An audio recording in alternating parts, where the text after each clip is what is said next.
Welcome to Sister Wives, Season 12, Episode 5 and 6, I Will Survive, Part A and B. John's all bent out of shape because we're in the kitchen, and that right there is my office, and it's messy, and he's been out of shape that we're going to show you that we live like humans, so sorry. So I have to tell you, I am so sorry it's taken us all week to watch this show, but it's really... horrible show. It's a horrible show.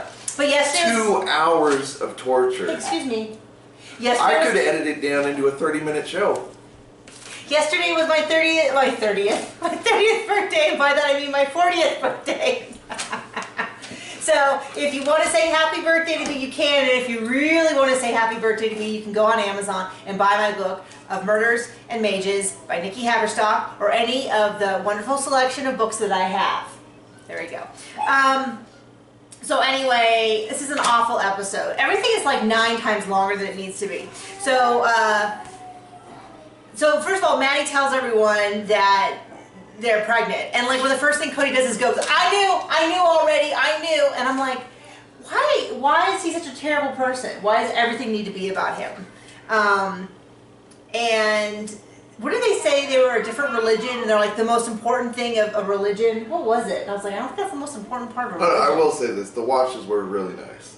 That was a really thoughtful gift. Yes, it was. The watches had the New Testament on the back, the Protestant New Testament, which is, as far as I know, I haven't read the Mormon Bible, but I believe it has slightly different. And they're going to move. So they're talking about moving. And Cody's like, I want to move. And then you find out Robin wants to move. So you're like, oh, well, we know why Cody wants to move. He wants to move because Robin wants to move. And you're like, well, you guys could all end up in jail. And all of the kids are now in high school. You're going to move them all again. Like, it just seems such a dick move. Well, Mary's moving there. Yeah, she's not moving where they're moving. I don't think. They did lip sync with the bio moms. And this is what annoys me, is that 12 seasons in, they're still telling us stuff, well, as polygamists, and it's like, hold your horses there, because we know more about how your family really works than what you tell us, because if you go back and watch season 1, they talk about how happy they are and how balanced they are and blah blah blah. Then, and the whole way through they've said this, now we hear, oh, Cody and Mary haven't been good for years before Robin joined the family. And then Christine saying, we were barely talking for years. And you're like, okay, you were sitting there the whole time going, oh, we're just so happy as polygamists. And so it's like, don't tell me how you handle conflict. We have seen you handle conflict for 12 seasons. We should be on the couch sitting there talking about how they handle conflict. Anyway, sorry. Oh my gosh, so Garrison came home to see, and it was so sweet because he hugged his mom, and I actually legit cried because I thought, how would I feel as a mom if my son went away and came back? And I was like, oh. But it was very sweet. As I've always said, most of the kids I really like. I would find a show that had 1/50th amount of Cody and had 3 times as many kids. I think would be a more interesting show. I also like Janelle. Christine, when she's not on the whole, raise a family, but when she's just herself, I can deal with her. I don't want anything to do with Robin. I feel bad for Mary. It used to be Robin and Mary over here, and then Christine, and then Janelle over here, which I really like.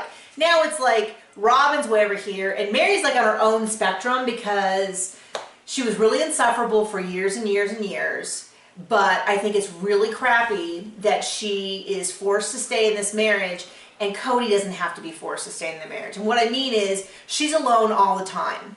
He's with someone 3 out of every 4 nights. I don't know if he even goes over to her house anymore. You know what I mean? And so they're in the situation. She doesn't come over for like Garrison's.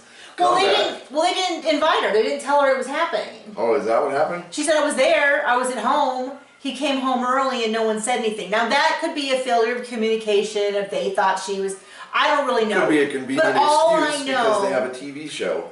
All I know is that I have not seen Cody dealing with it, and we know coming up that he says he doesn't know if he wants to reconcile. He's not ready to reconcile with Mary. And I kind of feel like if John and I were having problems, which we do, shocking, we do from time to time, we both suffer Like, there's. I see the point in getting a new wife. So we both suffer. So the burden of the fight is on both of us. Mostly me. Just to be honest. Well, you're mostly the one who's wrong, so that seems fair. That's it. Anyway, and I feel bad. They had Aspen, and she was upset about the chocolate. And based on the way they described her, I think she's a lot like me, that she just has chronic anxiety because she was just really high strung and all that. Anyway, some of McKelty's hair was really cute. I was going to say that was really cute. And you know, Tony last week was saying how he doesn't want her doing her 50s retro style because it's not Mexican. And I'm like, you do realize there's if you go and you Does he think being Mexican means being fat? I think he thinks that being Mexican means doing whatever he wants because. Diabetes.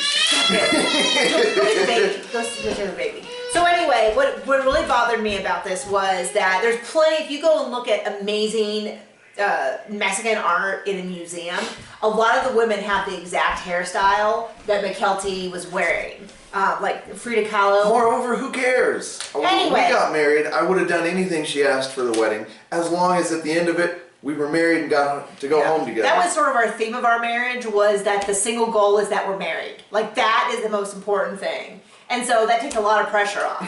Anyway, the other thing that bothered me was, who gave her a copy of Taming the Shrew?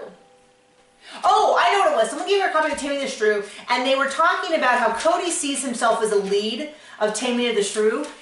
That had to be the single most offensive thing that I've heard on this show. So if you're familiar with Taming the Shrew, the theory is there's this strong-willed woman who's argumentative, and this guy comes in and essentially gaslights her, you know, brainwashes her until she becomes a nice, meek woman. It's a pretty... Now, am I offended at William Shakespeare? No, it was a different time. He was writing within... You know, he had plenty of books. He was just playing with social norms and stuff like that. So I'm not going back and saying William Shakespeare. But the idea that Cody saw himself in that role and that his job was to tame these shrews that were his wife. It fits. 12 seasons. Well, here's the deal. Yes, on one hand, it's incredibly offensive, and I can't believe that they even admitted that on TV. On the other hand, it is the least surprising thing to find out about him. That he sees himself as this amazing hero who tames these shrews. And if I ever wanted to punch someone across the face, that would be the moment. Someone gave her 50 Shades of Grey. I don't necessarily like 50 Shades of Grey as a punchline. I think it's a subtle way of saying, do I think it's a good book? From what I understand, no. But as a writer, I would say she connected with a lot of people for a reason. And that's something to be at least admired for what it is. Okay, if it was easy to sell millions and millions of books, trust me, all the authors would do it. Then they did the lip sync. Then they got lingerie. No. Then they did the lip sync. And then they did the lip sync. Oh, well, what we did was... 3 times. What do you mean? We watched all the practices. Oh, yeah, I know. We've seen... I mean, it's just like... someone, you might try to imagine who was in the meeting and who was like, I think people are going to love this lip sync.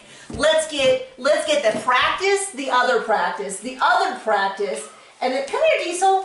No, it's okay. He's get upset. Through this. Okay, shut up. They gave him lingerie, and the sister wives were like, "Oh, it's so embarrassing." And you're like, "It's incredibly classy, beautiful lingerie, and we know where babies come from." Would I have been? I got lingerie at my bridal shower. Was I super embarrassed? Yeah, of course. I mean, I shouldn't say of course. I'm the type of person who would be embarrassed.